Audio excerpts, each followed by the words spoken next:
安乐，这里是苍山，每年这一日，我都会来到此处。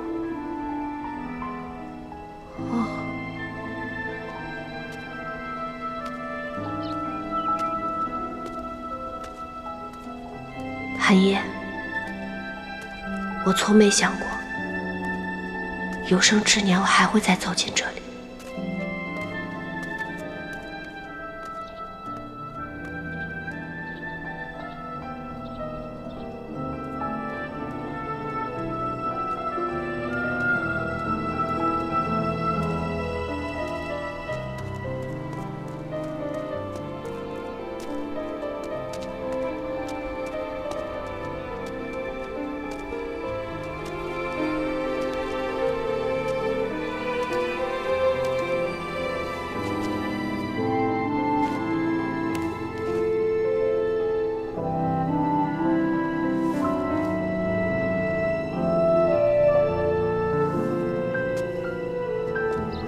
安乐，见臣礼吧。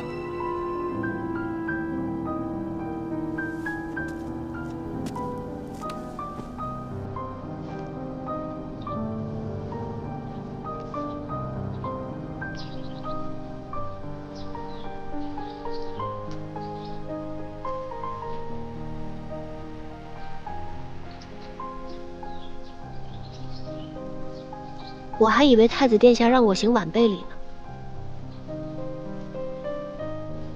太子殿下带臣到这是为何事啊？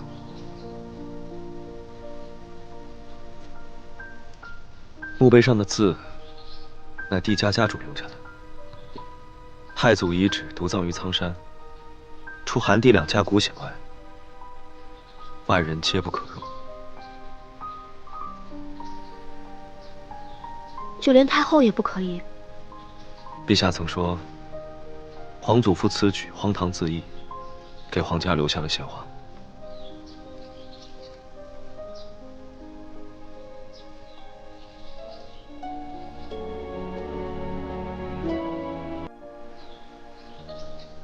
从这个方向看过去，正是靖南。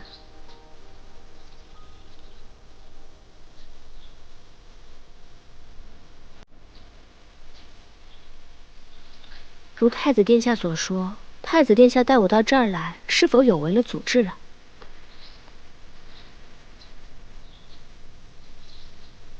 我想让皇祖父见见你。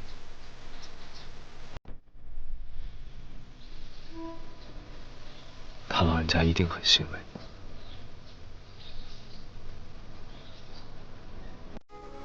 安乐，我能预见，你会陪我创下大庆盛世。太子殿下回京。恭送太子殿下回京。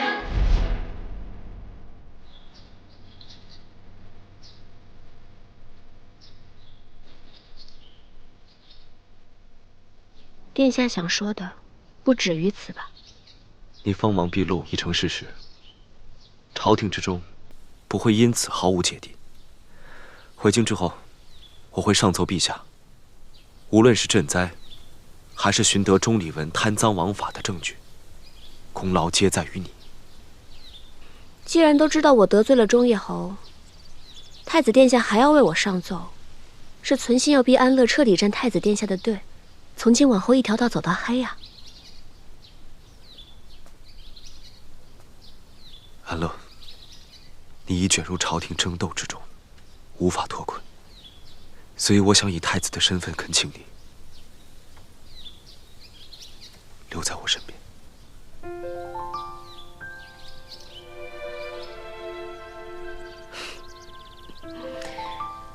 太子殿下不肯娶安乐，却要用帝王之术将安乐绑在身边。不知太子殿下是否还记得，我曾对太子殿下说过，只要是太子殿下你祈愿的，我都会尽力为你做到。那既然太子殿下说要做知己，那便做知己吧。既然作为知己都能够来到皇家禁地，安乐应该觉得知足才是。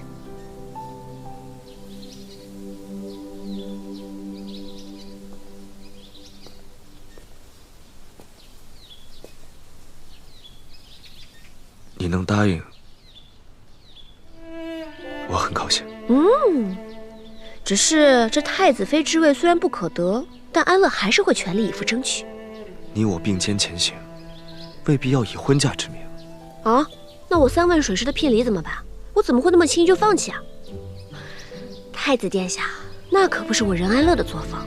就算当不了太子妃，我也要在离你很近的地方，看看你的心究竟在为谁而跳。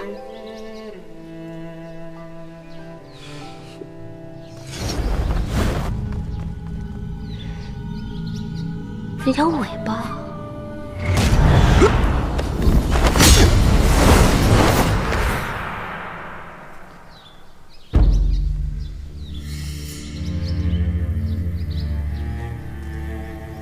殿下，好身手。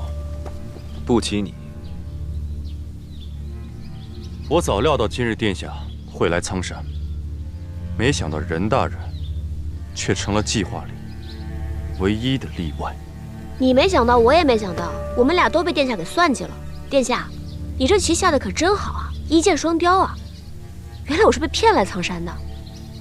殿下，您用千金之躯，只是为了诱我出来吗？毕竟你乃忠义侯座下暗卫之首，大境不世出的剑法天才。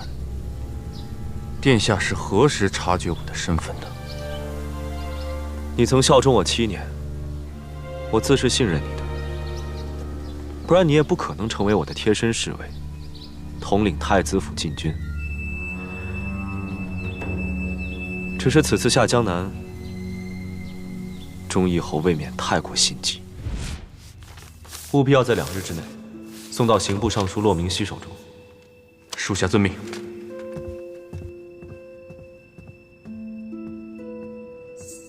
他已经走了，殿下是何时发现他有问题？遇刺当晚，我便说过我们当中有人是内鬼。可是我们亲近之人有苑琴、苑舒、温硕、吉利，还有这个简颂。得到闵行账本当日，我便将铜矿下落按照2个时辰的时间差告诉了他。若是他们当中有人透露了风声，那么钟离文那日必然会动手。原来是内侍。那晚的刺杀，不取我和安乐性命，只为给我们警告，也是你的授意吧？殿下与我，毕竟有知遇之恩。可惜你还是背叛了我。忠义侯亦有恩于我，属下不得不做。殿下，接招吧！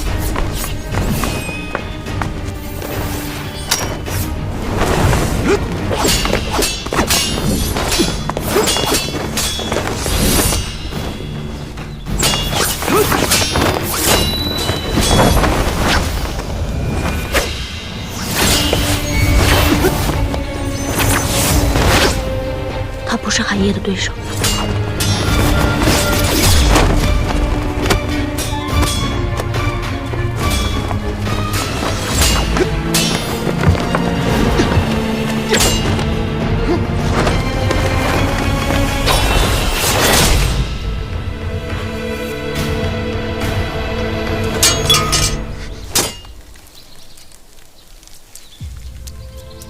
殿下，你心慈手软，可杀不了我。我只知道，你是我7年来的友人。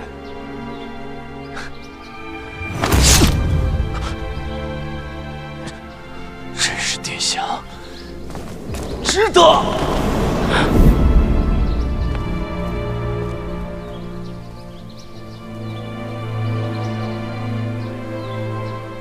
殿下早都想到这结局，所以不但一兵一卒来到这苍山，就是为了要留他一条性命。可惜，他太过骄傲，不愿成我的情。他是领了情的，不然殿下也不会毫发无伤。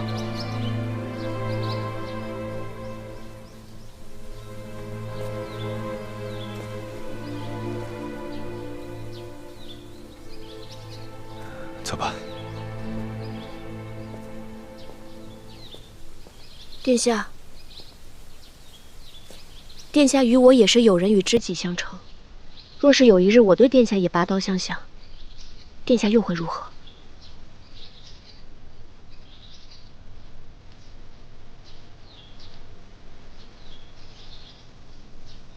任安乐，疑人不用，用人不疑。我愿一直信。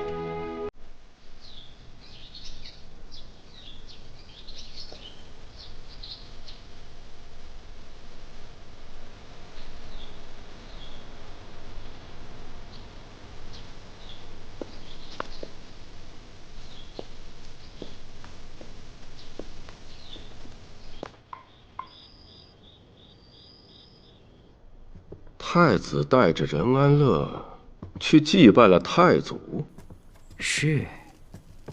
难不成真像任安乐所说，他给太子排忧解难的灵动心思，让太子心动了？赵佛，笑什么？老实说。老奴不敢。朕恕你无罪。陛下，您想想，这任大人江南一行，对忠义侯的一系，又是得罪了一遭。太子殿下，若是真的对任大人有意，太子一向嫉恶如仇，朕一早就知道。他早就不满古云年的做派，如今几次三番的给古云年下马威，虽是得罪了权臣，也算在民间树立了储君的威望。如此说来，太子殿下能和任大人默契配合，也不枉了陛下的一片期待。只是太子有朕撑腰，而任安乐也是树了劲敌，只有太子一个人相护，怕是如履薄冰啊。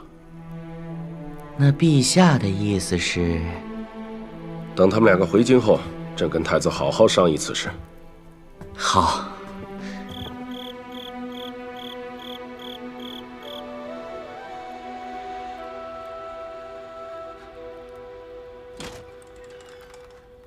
华珍，照我说的做。是。出来吧。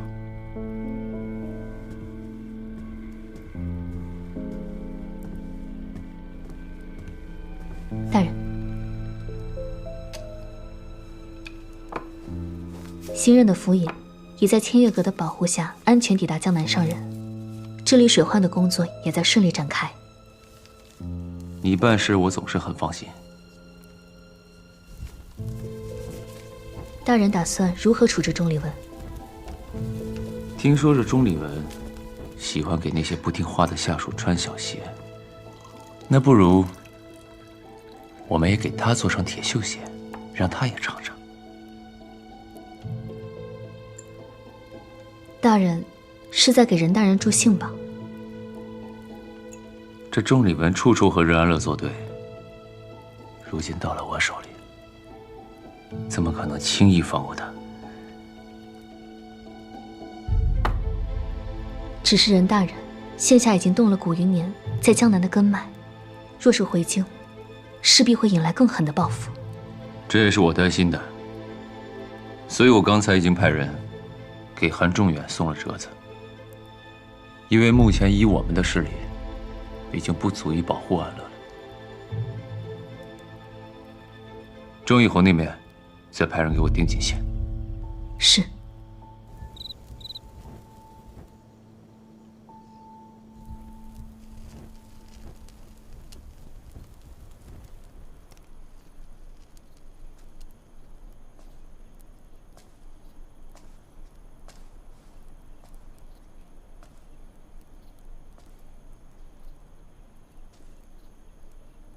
简颂死了，任安乐还是安然无恙。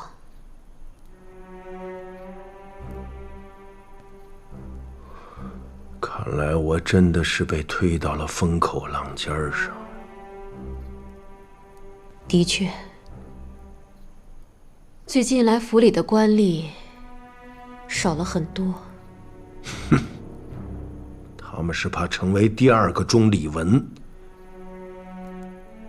这群人也不想想，本侯若是倒了，他们一样一损俱损。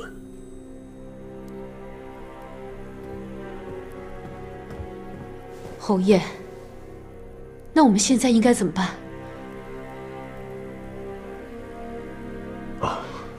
夫人放心，断了骨头还连着筋，陛下是不会轻易对我们下手的。那任安乐呢？他只要活在这个世上一天，我就一天心里不能安宁。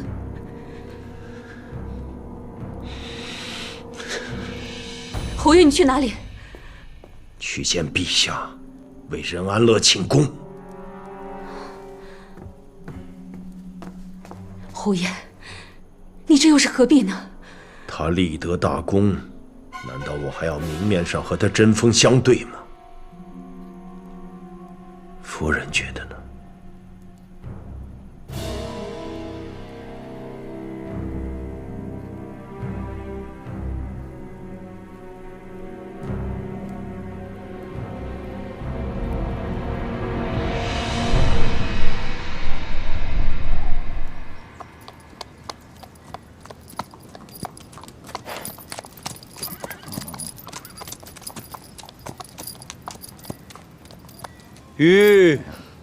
过了这道城门之后，风波又会更加激烈了。不过安乐有句话想问殿下：方才在苍山之巅，我亲见殿下下了局好棋，殿下何时把安乐也给算计进去的？那你又是如何猜中我的算计的？自然是因为殿下对安乐知无不言了。任安乐，自从你打着3万水师进京求聘的旗号，便每一步都踏在我的计划之上。这也都算是巧合吗？与其说是巧合呢，倒不如说是缘分吧。你到底为何而来？哼，安乐千里迢迢献上3万水师，自然是为太子殿下而来的呀。我不管你从何处来，但我知道，你本性纯良，心怀大义。我会帮助你站到你想站的位置，也相信你会是个治世良臣。太子殿下总觉得自己将安乐看得一清二楚，却从来不肯正视自己的内心。殿下说自己对安乐从未动过心，安乐偏偏就不信。我要赶紧回京了，要让我未来的公公看看他未来的儿媳才是。这样，任安乐，你翱翔9天之翅，不该射在我的手里。话说那任安乐与太子联手，屡破大案，江南赈灾之行，更是传为佳话。那日灾民齐聚望江楼，眼见赈灾官兵恃强欺弱，忽有一女子站了出来，用长剑将盛着馊水煲汤的木桶一劈2半。这女子何许人也呀？竟南任安乐。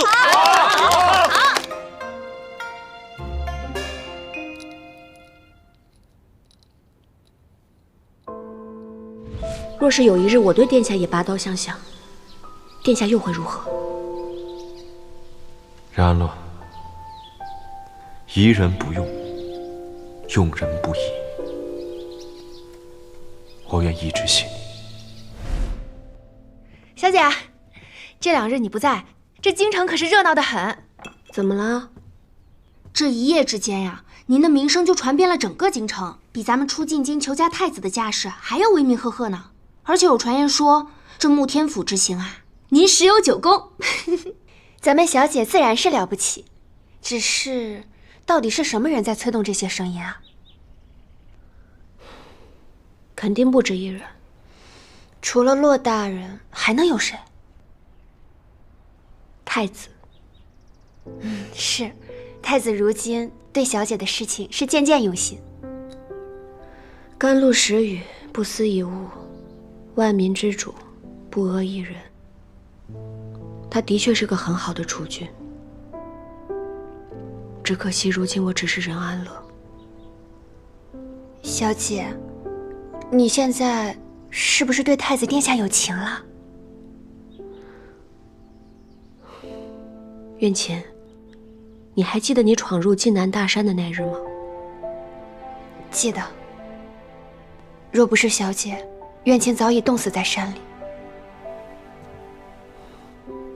你要永远记得那一日，除了你自己，没有人能帮你记住过去。如果没有了过去，也便成不了如今的我们。方才那些话，以后别再说了。苑琴记住了。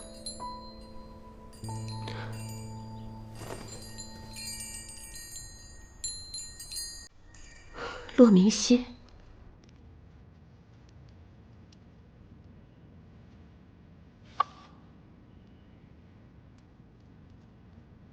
恭喜你啊，阿乐！如今这朝堂之上，半数人已经受你恩泽，再加上这江南，也终于落下我们的棋子了。是我和寒夜，还有大家不知道的你。此去江南，有何收获？我随着那个荷花坠子一起去找到了一名叫做钟海的旧师身上，可惜时间过去实在太久，他已经下落不明了。但是在钟离文家中的花瓶当中，确实找到了8万名将士的名录，还有10余名幸存者，他们的名字都被圈出，其中便有钟海。看来这个钟海至关重要，我会派千月阁全力追查。阿乐，如今朝堂之上，半数已经是我们的人，不参选太子妃也可以。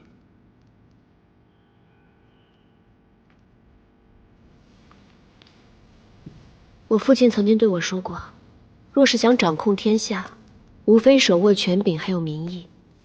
当弟子元化身为任安乐，本就是以身为饵。若我不入漩涡之中，又如何能让京城流言四起？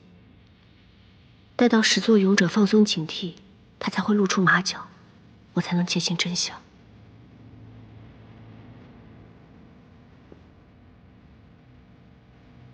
可我怕你深陷其中，忘了复仇。寒夜治理江南水患，无论是他的胸襟还是智慧，都当得一个好储君。但灭我8万将士，还有灭我9族的人，正是韩家。他是寒夜。明白就好。朕跟你说的是太子选妃一事，你却跟朕说任安乐。既然陛下已尽数了解此事，也该知任安乐之功。你知不知道，在你来之前，已经有刑部尚书和古云年为其上奏请功了。他为做太子妃而来，这一路上，却将古云年给得罪了个干净。无论他是否只求嫁于你，这个女子都必然不简单。朕已经允许她入选太子妃，以后她就是你的人了，你可把她给朕看好。臣谢过陛下，但臣还是想说，臣妃打住！朕今晚赐宴，有什么话就当面跟任安乐说吧。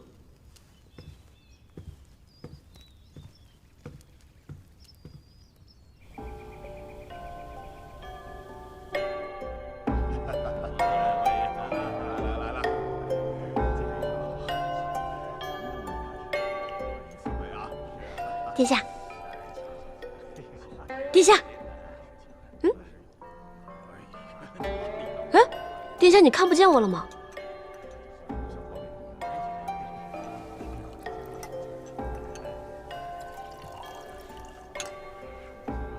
来，任大人，敬你一杯。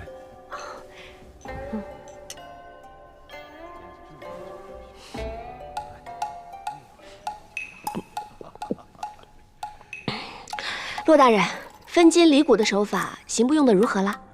任大人的手法果然好用，所以呢，我连夜上奏，希望与任大人在朝中结为同僚，不要被儿女情长耽误了自己的前程。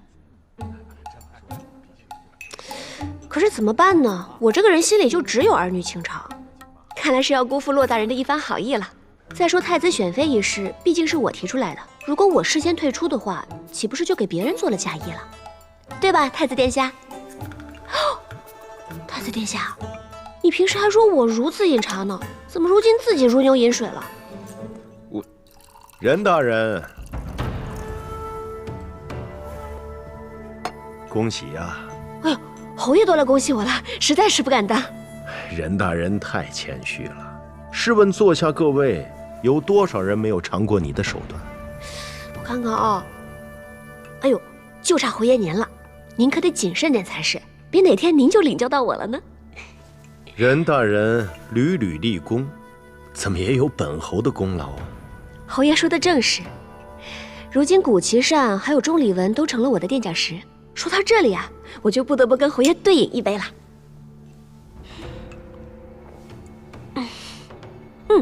还有一杯，就预祝您的女儿可以成就我的太子妃。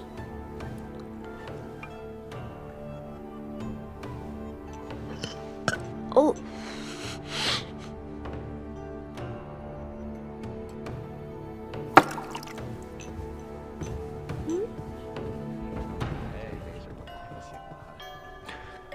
然了，这毕竟是在正殿之上，那又如何？反正都已经撕破脸皮了，倒不如就让他狗急跳墙，说不定还能有点收获呢。骆大人，来。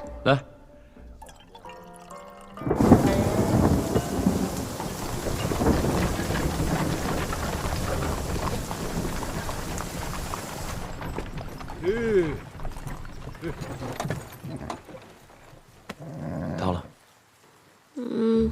都怪殿下不会喝酒，也不会替安乐挡酒，害安乐醉成这个样子。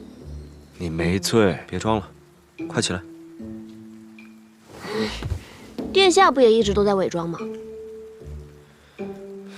然了，你以后别再用太子妃之位当借口了。借口？我跟殿下一起经历这么多，你还是这么认为的？虽然我是输给了先皇的遗诏，但我并没有输给弟子园。无论你怎么说，他如今快要下山了，我们二人必须恪守礼节。那是谁？那日在江南客栈说什么10年惦念皆成过往的？我今后日日得见子元，惦念自然皆成过往。没想到殿下也会说这种赖皮话。然安乐，我必须信守承诺，护他周全。啊！我不听。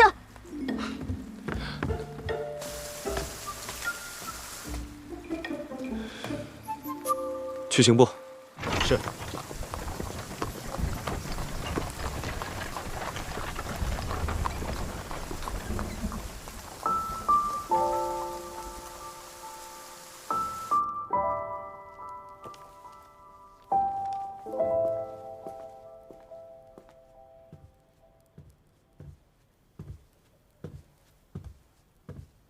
殿下深夜到访，为何不知会上？以我们俩的交情，我就不能是不请自来？情能转浓，也可以见淡。殿下跟我是哪种，却未可知了。在江南的时候啊，我就在想，你要是跟我在一起就好了，那些烦心事儿都能找你聊聊。如今能跟殿下说知心事的，不还多了个任安乐吗？唯独是他，绝对不可。为什么？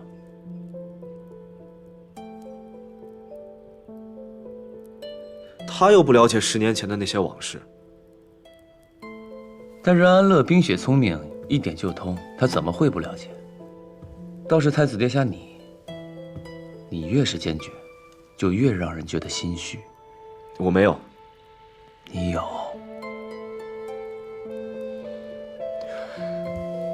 骆明熙，我只是欣赏他的为人和才情。你不也是一样？原来太子殿下今日来找我，是想问我为任安乐请功之事。我就是在想，你为何对任安乐也如此上心？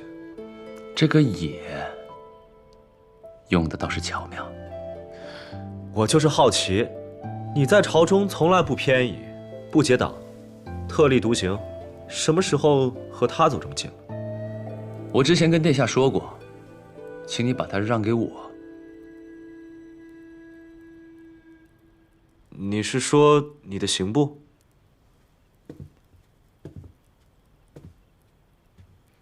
因为我也是孑然一身。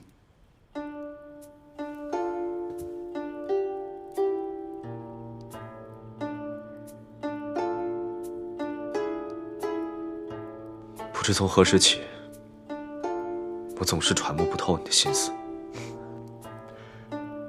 你看，你嘴上说要娶弟子园，但心里却不愿我和任安乐亲近，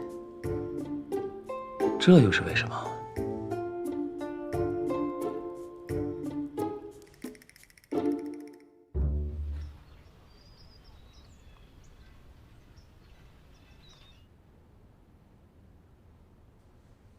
殿下，你又重话了。没想到我们的太子殿下也会近乡情怯。我只是许久未曾见过他了。相逢即是圆满。温硕，也先恭喜殿下了。只是你和安乐姐真的就止步于此了吗？我虽然一直没见过你说的岱山那位，但听你的形容，我觉得跟安乐姐更加贴切啊。可惜。还有什么别的消息？哦，殿下，选妃的消息一出，各家的闺秀们竞争得更加激烈了。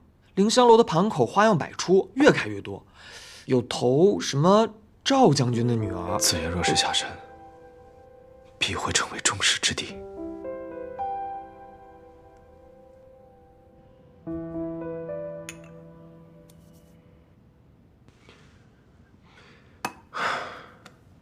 这任安乐劝陛下让帝家孤女下山，有何居心？此事必有蹊跷。任安乐一向不按常理出牌，侯爷你又不是不知道，浑水摸鱼嘛，这水越浑才越好。帝家孤女绝不能下山。相爷，当年你我奉旨查抄帝家，帝家孤女都是看着的。若是他这次回来，肯定会找我们复仇。一介孤女，翻不起什么大浪。更何况现在不希望她到此地的，不止一位。陛下松口了，太后娘娘也不会轻易让她下山的。侯爷啊，静观其变。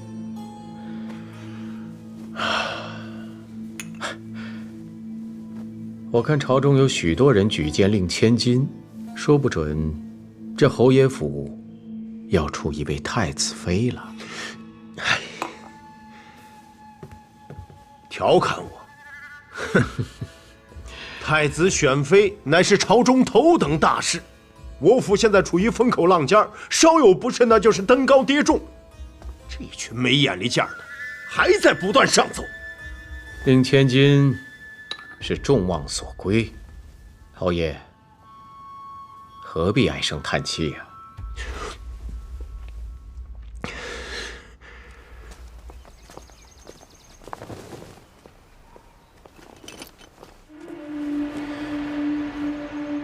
让他们不要再奏请忠义侯之女为太子妃了。记住，不要一听全听，要循序渐进。是。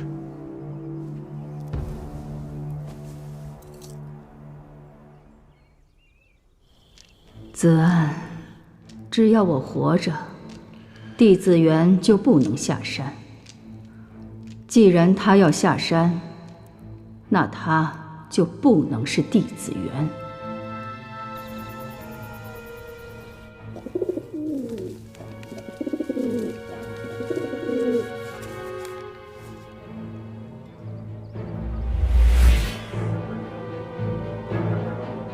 殿下，陛下有旨，弟子元改名帝承恩，方可下山。什么？弟子元改名帝承恩才能下山啊？弟子元下山乃慕天恩，因而自即日起须得改名帝承恩，以奉皇室恩典。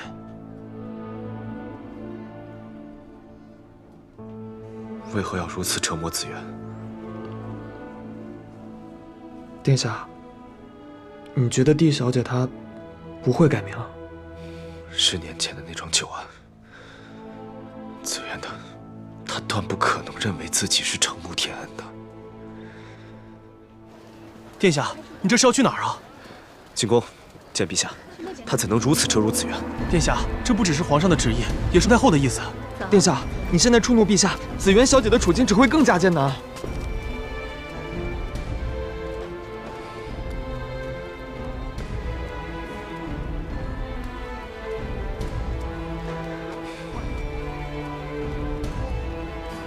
让我一个人静一静。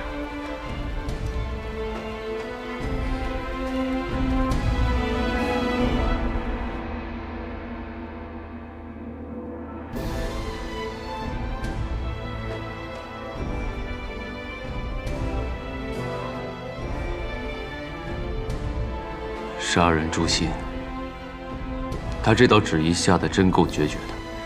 看来我们还是把韩仲远想得太善良了。雷霆雨露，俱是君恩，不必生气。你若果真心如磐石，我倒可以放心许多。那你可以放心了。诛灭9族都已做了，留下遗孤当然是恩赐，能够换个名字下山当然是莫大的恩赐。够了。阿乐，我了解你，你断不会对仇人逆来顺受。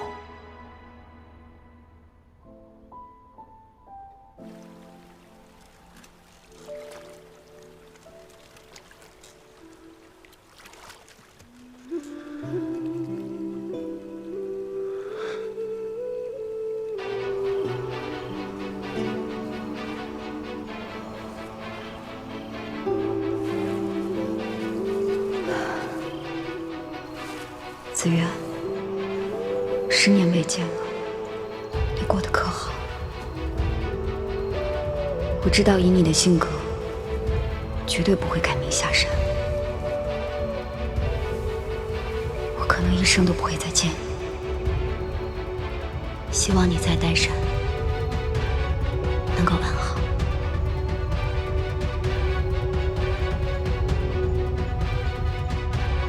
不对。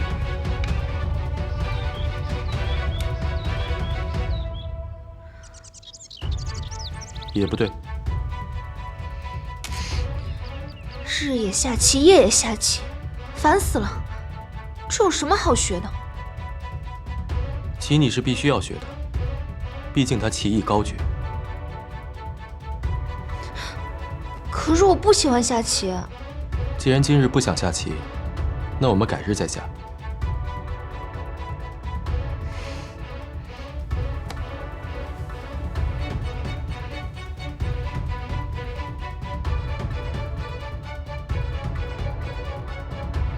穆青，今日我听到了4声鸟叫，为什么只有3只鸟？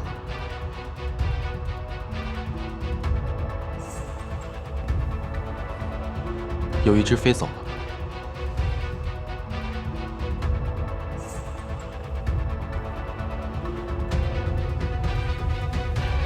不过也无妨，多一只鸟，少一只鸟有什么关系？这已经是我绣的第590只鸟，也不知绣到何时才能逃离这方天地。山上的那位假的弟子元，如若他一口应下，别人怕是会起疑心。你叫我子元，我当叫你明熙哥哥。如若不是因为你当初将我送到靖南，就不会有如今的任安乐。山上那位本来就是可怜的绅士，又因为我被囚禁10年，为了能生存下来，换了一个原本不属于自己的名字。我不能因为一己私欲就毁掉他的一生。我们应该让他下山，我们应该。让他恢复自由之身。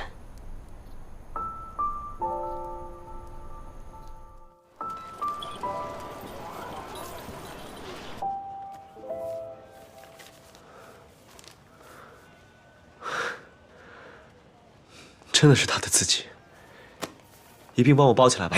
好嘞。这本书我要了。啊，殿下，这本书对我来说有特殊的意义。你可以换个别的吗？我都应你。换别的吗？殿下总允诺安乐看不上的东西。我们安乐寨的规矩是什么？想要的东西必须买到，买不到的东西抢也要抢到。所以这本书我要定了。这金子你是要还是不要，就随你了啊。要。安乐姐，这本书对殿下大有用处，我们可以给你2倍的金子。你当我们穷啊？然乐，你若是真的喜欢，我手抄1份与你，可否？那可也不是不行。但是太子殿下，你必须得告诉我，你为何非要这本书不可？这是子元父亲的遗物，我挑出来要送给他的。看来是送给情敌的，那我就更不能给了。哎，拿来！有本事殿下自己来拿。然乐，别混闹！殿下可要接吻喽！这下我看你怎么接。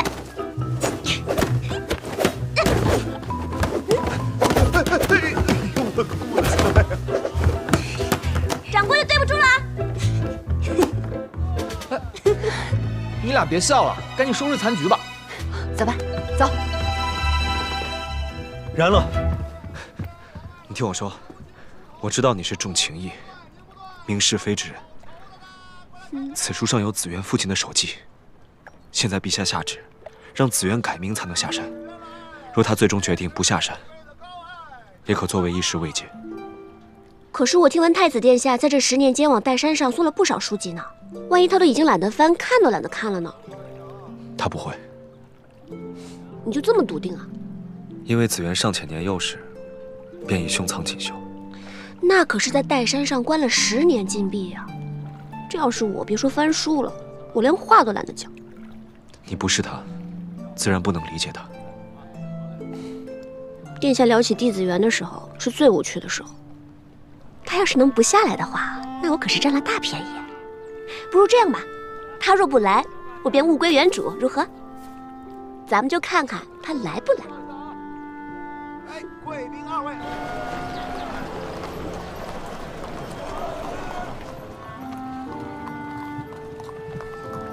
真是您的自己，父亲，我必为帝家洗清冤屈。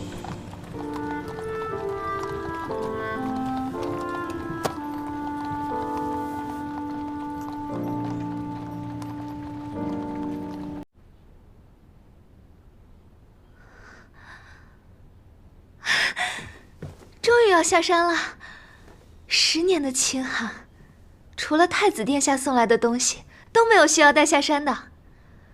太子也就会送一些古书、典籍什么的。最需要带下山的，是你。你真的要下山吗？你这是什么话呀？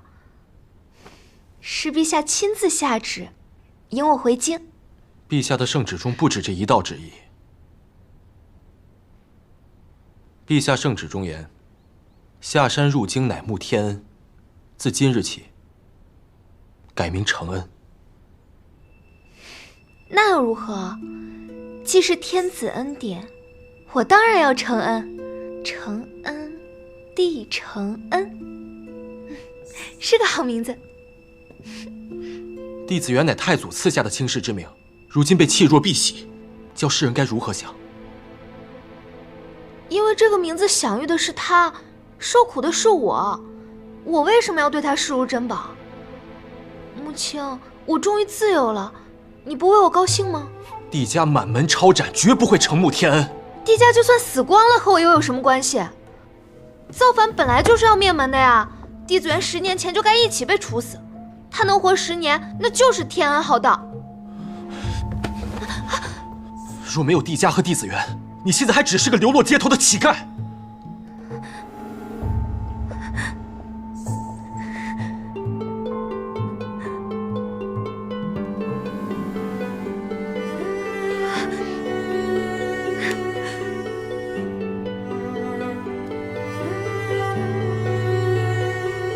是，那年我才8岁。8岁以前的帝子元是天之娇女，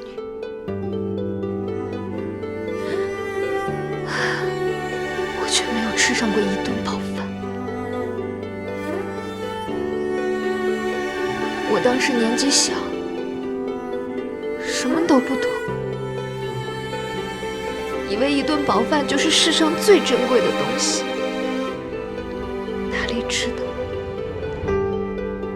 10年之间被囚禁于岱山之上，日日夜夜除了云海，就只有你。母亲啊，犯了罪的人尚有被释放之日，我不过是贪恋了一时的温饱，就该失去一辈子的自由吗？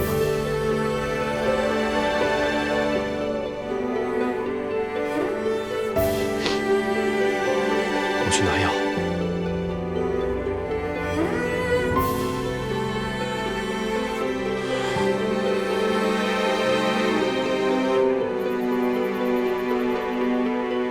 安乐太过善良，同意假帝子元下山。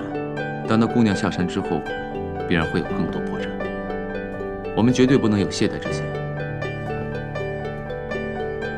让千月阁给木星送信，那姑娘可以改名回京城，但务必让她给我看紧些。是，大人。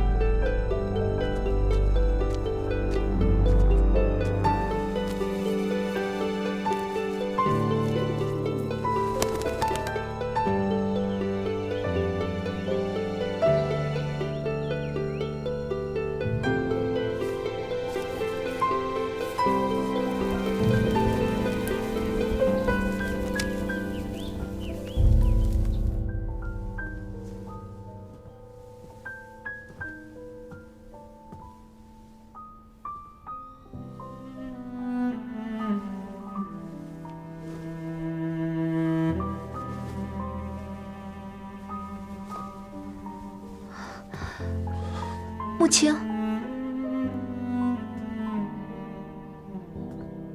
第一次见你的时候，我记得是一个夜晚，你迎着光朝我走过来，我当时真的好开心。在不知道前方道路的山上，有个人跟我作伴。虽然你不怎么跟我讲话，但是我知道你是好的。每次惹你不高兴的时候，我都会穿上这件衣服，因为我穿这件衣服的时候，你第一次对我说了2个字：好看。虽然我知道，只是因为这个颜色，帝子元喜欢。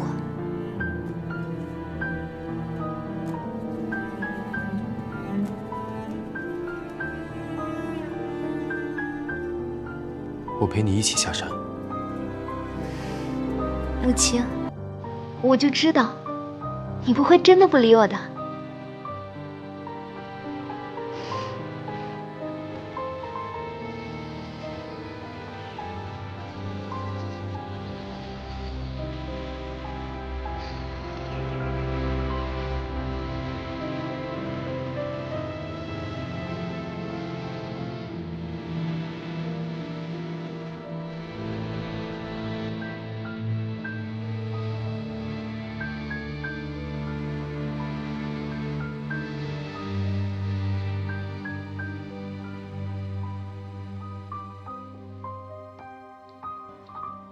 霭霭庭云，蒙蒙时雨，八表同昏，平路一阻。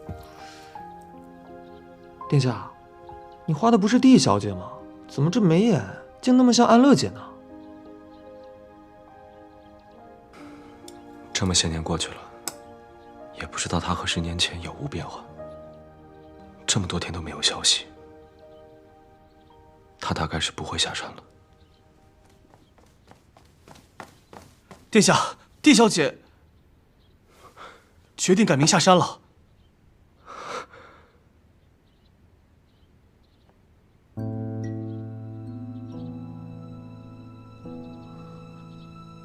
殿下，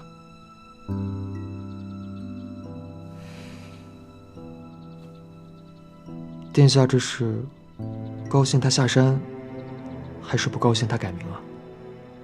她愿意下山，我自然是高兴。只是这么大的折辱，她竟生生的咽下了。我一瞬间仿佛有些不认识紫渊了。如果10年前帝子元没有被带上岱山，那现在和殿下并驾齐驱的，就是他，而不是安乐姐。但他现在已经改名成帝承恩，这帝小姐嘛，多半是废了。荒唐！你从小锦衣玉食，如何能懂得在岱山被囚10年之苦？紫渊这个名字，从来都不只是太祖赐下的荣耀。这个名字属于他，被融进他的骨血里。就算是陛下，也不能真正剥夺。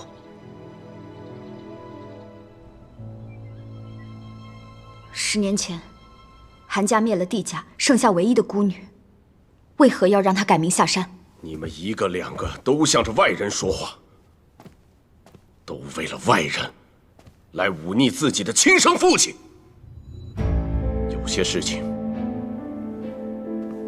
朕非要插手不可。朕知道你日日喝醉酒后就去靖安侯府，那是罪人的府邸，以后不准去了。若是我偏要去呢？您还能下旨将我囚禁起来？朕已经下旨，将那里改为刑部大牢，就算你是公主，也不能随意出入。陛下不可，这让紫渊情何以堪？您已经下旨让他失去了名字，对他已是莫大的折辱，为何还要如此作践他的家？朕让他安然下山，已经是最大的恩赐。陛下，求您收回旨意。为了一个罪人，第3下死，你还真是朕的好女儿。哼！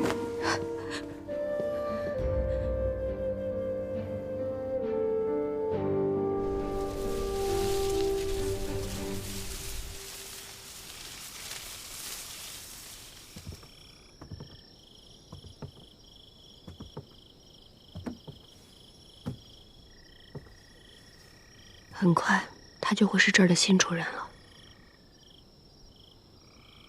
他不住这儿。今日韩仲远召我入宫，说科考舞弊案办得很好，所以赏我把这儿变成刑部大牢。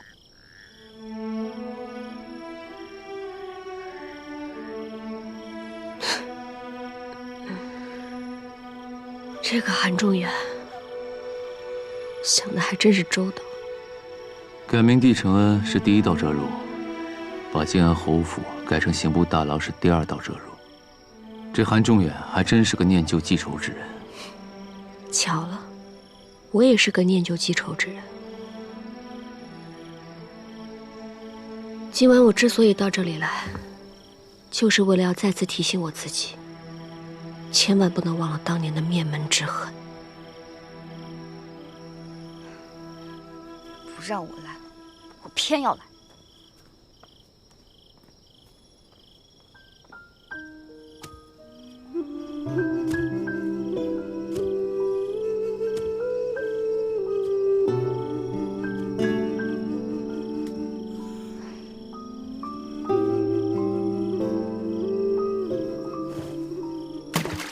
紫渊，小时候我在这儿失足落水，你救了我，没想到造化弄人，现在池塘里的水接近干涸，而你甚至连名字也变了，你要改名叫承恩。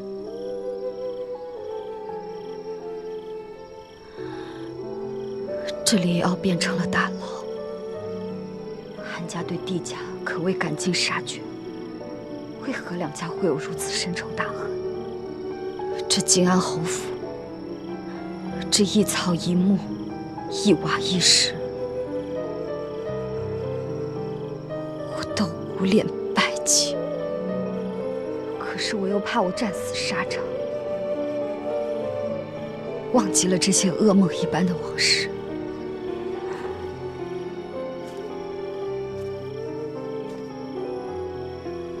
安宁，太子哥哥，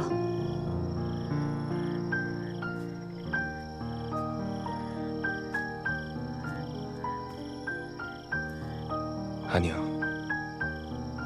不要再忤逆陛下，陛下生气，你也会受伤。帝家满门被斩，就在这靖安侯府，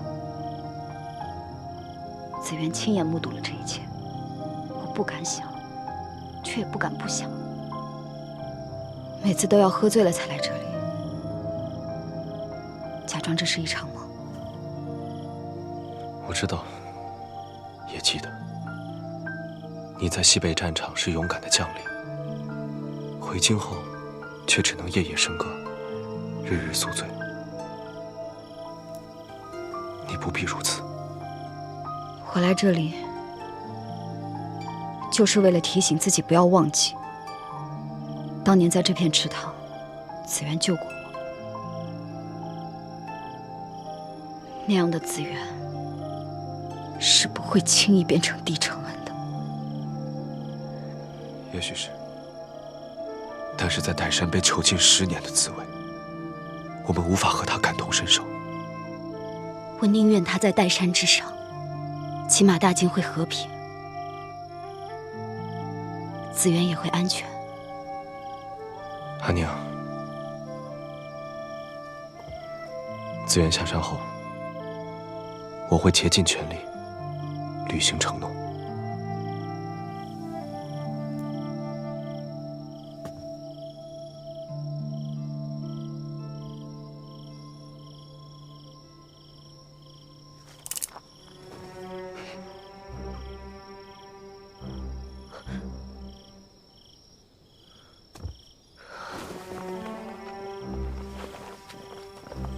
何人在此？是安乐。太子殿下找安乐，安乐这不就来了吗？你怎么一个人在这儿？谁说我是一个人啊？哎，滚！骆明熙，这深更半夜的，你俩在这儿干嘛呢？深更半夜，花前月下，孤男寡女，还能干嘛？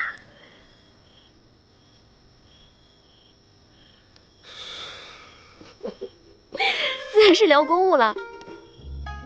聊公务？嗯。大理寺环境还不够好，你们2位还要来此处聊公务？这靖安侯府马上就要变成刑部大牢了，所以我提前过来看看哪里适合安置刑具。任安乐，我怎么不知你还关心刑具之事？唉，既然都已经被太子殿下给看穿了，那我便从实招来吧。其实，我此番前来，正是因为帝子元。这里可是大名鼎鼎的靖安侯府，帝子元住过的地方。苑琴曾经对我说过，知己知彼，方能百战百胜。所以我就是想过来瞧瞧，这帝子元到底是何方神圣，能够让你们如此念念不忘。你。从来都不跟我讲帝子元的事情，所以我就想起来太子殿下跟我说过，在这京城之中，还能够关心帝子元的，就是骆明熙啦。唉，我此番把所有安乐寨水牢里的机关刑具一一都告诉了骆明熙。要不是因为那弟子园马上就要下山了，我定能谈一个更好的条件。嗨，安乐，你想知道紫园的情况，尽管来问我嘛。我可是重金押了你当太子妃，怎么会不帮你呢？早说嘛！任安乐，我不管你来侯府有何目的，以后都不要再接近此地。若被有心之人利用，我怕我护不住你。哦，那这下好了，京城里2个最了解弟子园的人都在这儿，你问他们吧。我先走了。哎，收了我的礼，哪还有先走的道理啊？你看，月亮这么圆，太适合一起喝酒了。走，安妮。好，走走，喝酒去。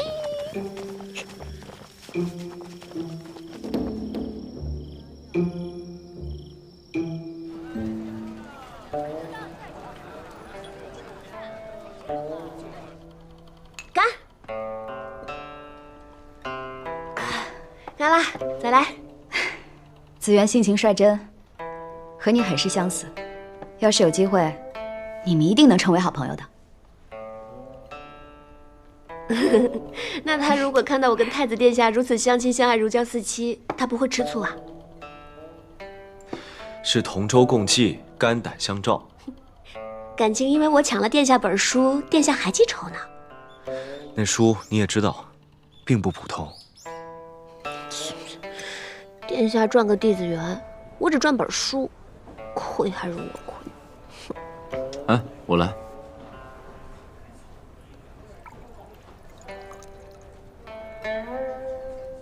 多谢骆大人。既然有酒有菜，不如玩点小把戏助助兴，如何？什么把戏？啊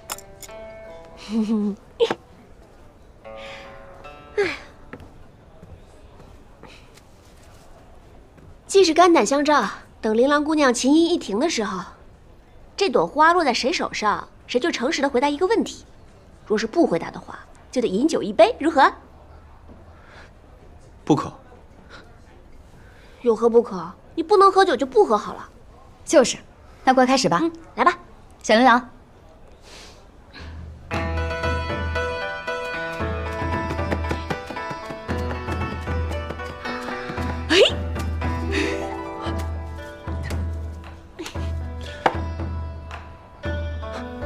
还给你。就是你了，太子哥哥。殿下，我就知道这冤大头铁定是你。太子殿下，那我可提问了啊！既然这弟子园被灭了9族，为何你还要坚持娶她做太子妃啊？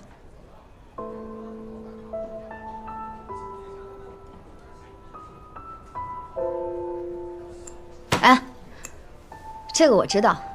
我来替哥哥说，大晋建国前，帝家家主帝胜天拱手相让半壁江山，先皇为了巩固帝韩联盟，传位遗旨里确定紫园为哥哥太子妃。来吧，继续，继续吧，继续，快。太子殿下。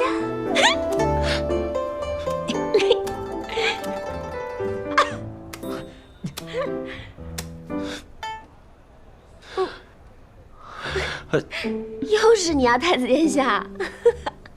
那我就再次提问了。既然太子殿下非弟子园不娶，那一是不是为了先皇的遗诏？那二就是为了替韩家还帝家的情啊！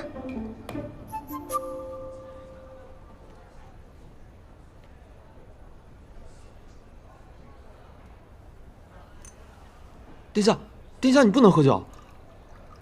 殿下，太子哥哥不善饮酒，我替了。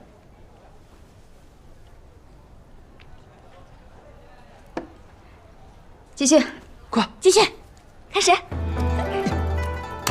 给我，殿下。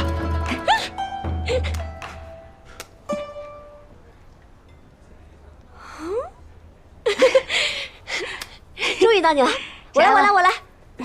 安妮啊，你为何不希望弟子园下山啊？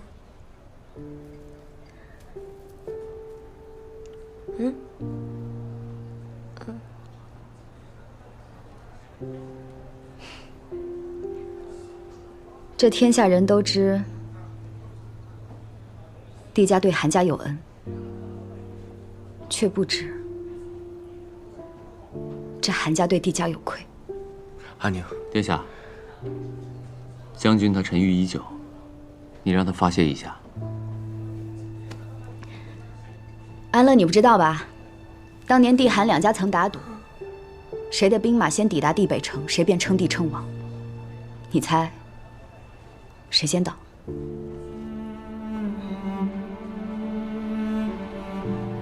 是帝家，是帝家赢了这赌局，却还是把这江山让给了韩家。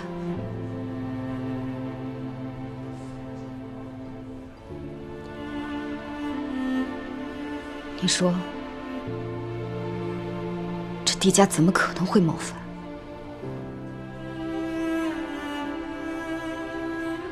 可是咱们的陛下却一意孤行，将8万帝家军和那帝家满门通通杀尽。阿宁，够了！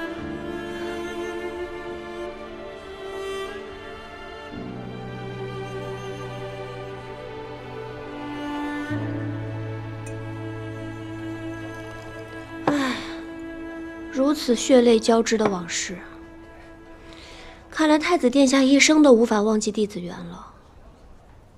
他毕竟是帝家唯一的血脉，也是帝韩结盟、化解仇恨唯一的契机。可是太子殿下，你有没有想过，这个帝子元过了那么多年，说不定他早已经不是当年的帝子元了。要么他回京呢，就是另有所图啊。这帝子元是我见过京城最恣意洒脱的女子，即便她改了名字，也会有人记得。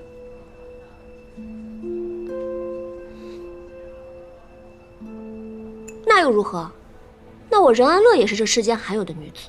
再来，来吧。哎，等一下，任安乐，这绢花次次由你起头，是不是太不公平了？那你来好了。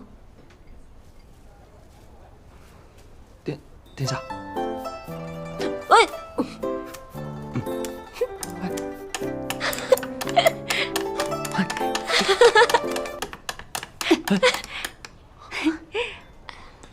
骆大人，骆明熙，是骆大人。哦，骆大人，问吧。你为何总与任安乐一起出现在凌香楼？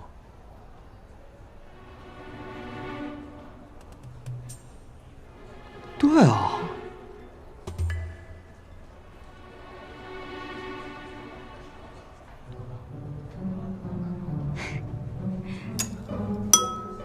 这个我知道。咱们这骆大人啊，看起来冷酷无情，可是他这心里啊，却惦记着。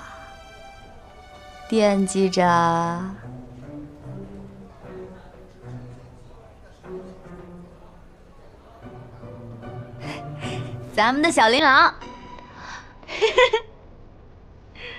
骆大人，我没说错吧？嗯，难怪琳琅姑娘总是那么难请，是早已梅花有主了。骆大人，你原来喜欢琳琅？我可以向陛下请旨，为你赐婚啊。我的婚事就不劳烦殿下操心了，您还是快点选您的太子妃吧。哎，对了。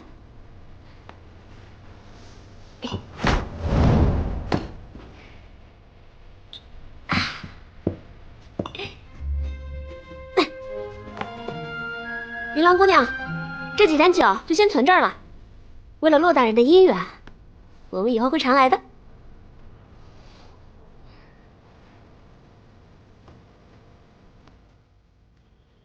小姐，你们这场酒，这韩家人喝的就不羞愧吗？再一想承恩的名字，好了，他们俩都很难面对改名帝承恩下山这件事。也好，这是第一个真正属于他自己的名字。小姐，您好像很联系岱山上那位。安乐寨虽然潦倒，但是我备受大家疼惜，并不知被囚10年是何滋味。可他若抵京，那小姐你不必担忧，他所求的不过是一份安稳人生。可惜在这京中，他怕也只是无根浮萍。倒是你们，以后不免会遇见他，可记着别露出破绽，也别显得轻慢。那是自然。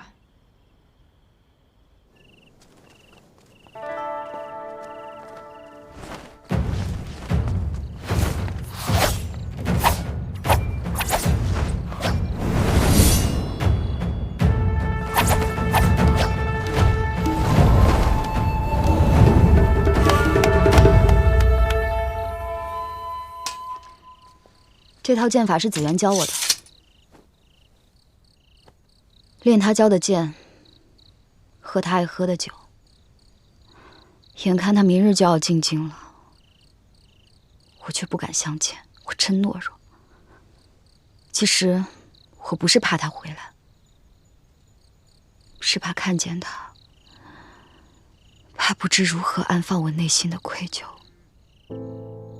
生在皇室，本就很多身不由己，属下能理解，相信帝小姐她也会理解的。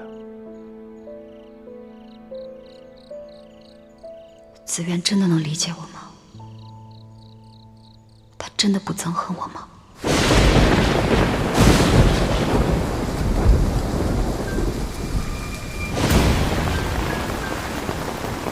哎呀，这雨可真大！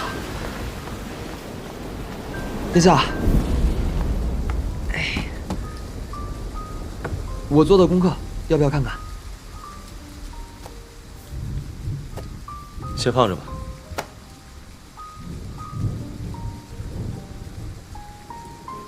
我听说，若不出意外，帝小姐明日便能抵京。殿下是在担心她夜雨行路吗？不，即便天时地利，只怕人也难合。紫渊，到了京城，会有什么样的惊涛骇浪等着你呢？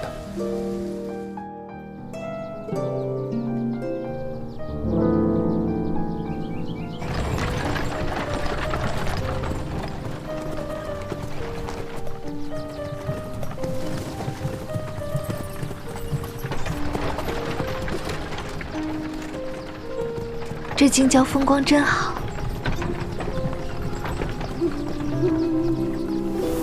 我听说，西北大漠每夜都有雁鸣，南国水乡清晨就能听到船歌，京城更是繁华热闹。听说每次过节都会放烟花，烟花绽开的声音更是动听。这些都是我自殿下送我的书里读到的，可是我每日只能在这一方小院里听自己弹奏的琴音。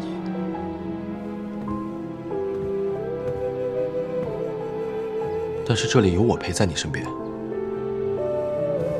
是啊，还好有你陪我。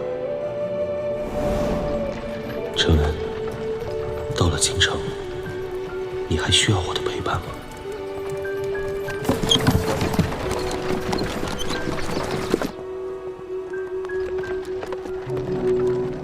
进城干什么的？官爷，我是来走亲戚的。走吧。谢谢官爷。二位，通关文牒。我是岱山上下来的，名叫帝承恩。稍等。过了城门，我们就算进京了。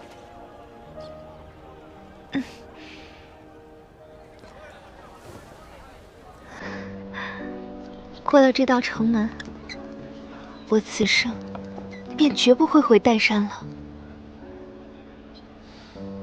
京城有诸多险阻，不适合你长期居留。不是只有我，是我们。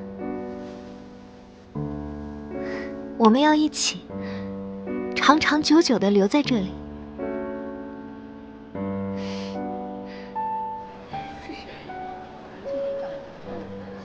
大人，帝承恩已入京，他住在陛下安排的远水阁里。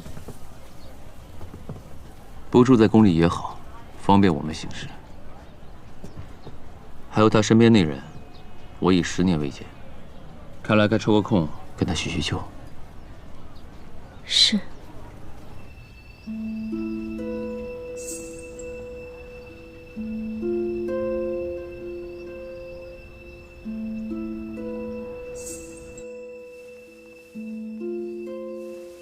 两位姐姐，这被子是不是过于单薄了一些？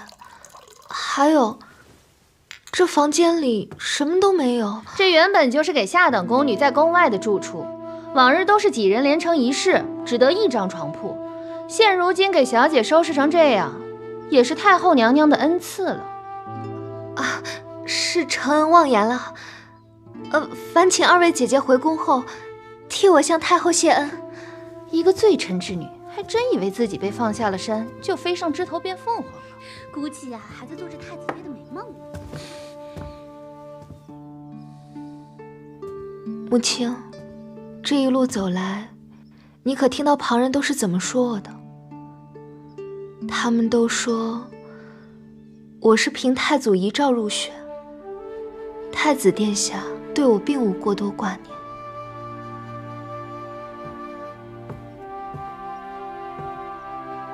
我早就说过了，岱山下的惊涛骇浪，不是你能承受得了的。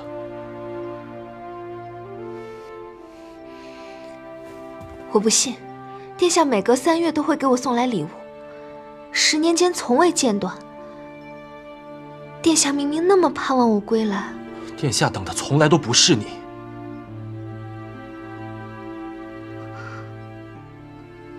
母亲，我是把你视为最亲近的人，才对你说这些真心话的，可是你却每次都要害我伤心。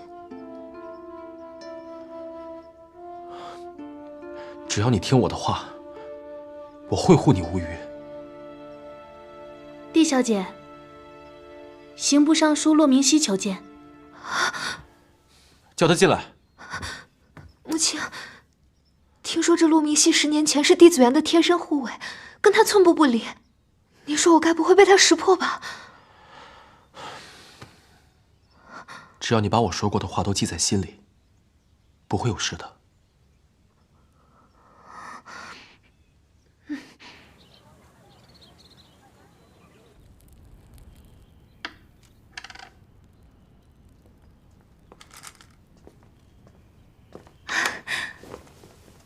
明熙哥哥，承恩。明熙哥哥，久别重逢，我们竟有10年没见了。是啊。快坐吧，我给你泡茶。好。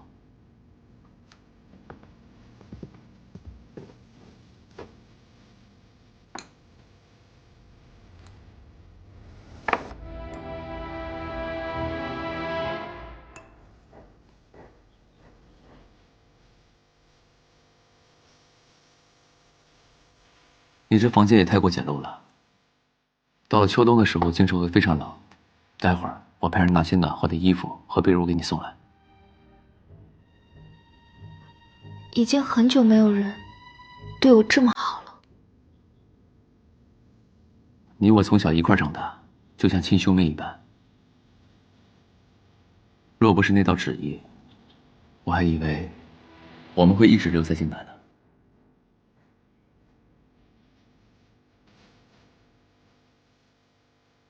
13年前，先皇遗旨钦定我为太子妃，父亲送我入京。你不放心，便陪我一起来了京城。那个时候我年少意气风发，第一次见到太子殿下，便跟他大打出手。哎，你还记得当时是因为何事吗？为我举办的宫宴上，殿下姗姗来迟，出言与你挑衅。明熙哥哥，你还赢了殿下一招。是啊。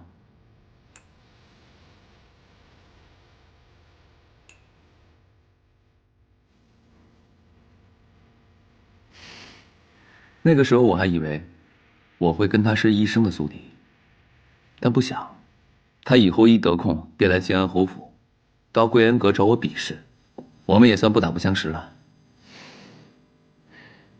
明熙哥哥，你记错了。哦，你住的是秋水阁，我住的才是桂圆阁。哦，对，我记错了。时间太久了，也记不太清楚了。不过还好你都记得。这10年，我也只能日日温习那些前尘旧事，方能度过那些难熬岁月。委屈你了。不过你如今已经回到京城，也算是皆大欢喜了。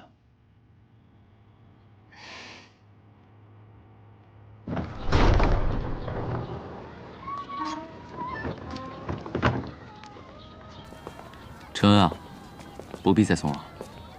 如今京城危机四伏，还是少出门为好。明熙哥哥，你会常来看我吗？这京城里，我就只有你一个亲人了。你的侍卫看起来倒是挺忠心的，有他陪着你，我也放心很多。是，穆青对我一直很好。那就好。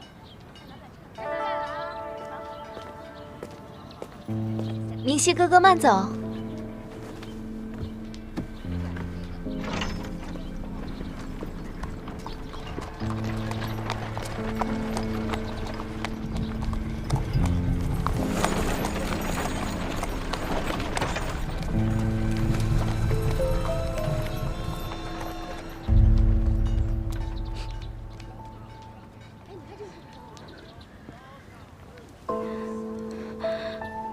你干嘛？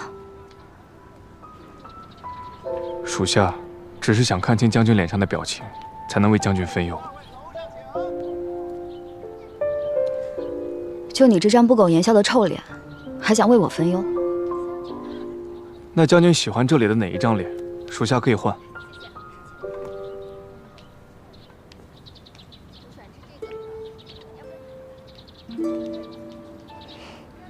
将军喜欢这样的？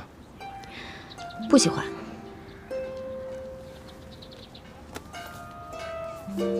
那这样的呢？看来为将军分忧，属下做到了。行了，少在这儿丢人现眼了，走吧。那这位故人，将军不见了。看到他过得好，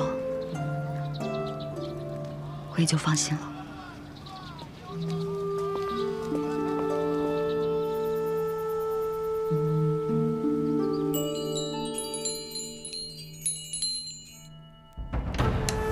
你可还记得，你何时开始效忠我骆家？属下生来便是骆家子氏。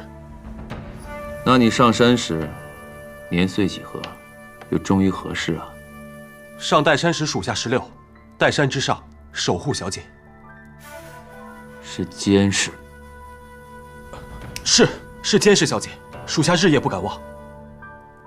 16岁，是个情窦初开的年纪。大人说笑了，属下心中只有骆家。你从小就在我身边，我知你成熟可靠，但是他关系重大，若出半点差错，影响大局，我也只能杀了他。属下多年来时刻谨记大人指示，他如今学弟小姐，已有8、9分像。那你可知道，今日他下错一次？